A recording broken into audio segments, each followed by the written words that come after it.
Contribuer au développement de l'éducation en Côte d'Ivoire. C'est la mission que s'est assignée l'Association française d'éducation comparée et des échanges.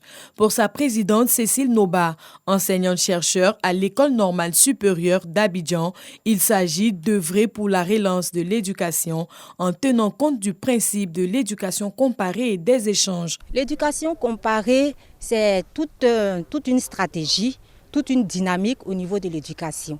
Il s'agit de s'imprégner des systèmes éducatifs performants, de s'imprégner de leur réussite et de les appliquer à notre système éducatif en tenant compte de notre spécificité. Pour prendre une part active dans le développement actuel de l'éducation, l'association fait appel à des enseignants-chercheurs pour trouver des pistes de solutions. Je pense que les formateurs doivent être mieux outillés. Il y a la qualité du profil de celui qui enseigne déjà. Alors, les conditions de travail doivent s'améliorer. Par exemple, l'effectif pléthorique, ce ne sont pas des conditions de travail.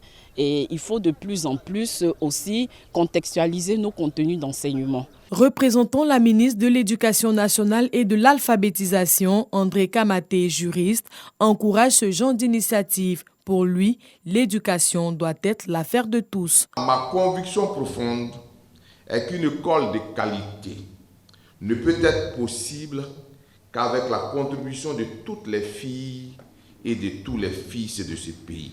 Il y a ici une belle connivence entre les objectifs de l'ADES Côte d'Ivoire et ceux des États généraux de l'éducation nationale et de l'alphabétisation. L'Association française d'éducation comparée et des échanges se veut un cadre de rencontre et d'échange des théories et des pratiques entre les universitaires et tous les acteurs de l'école.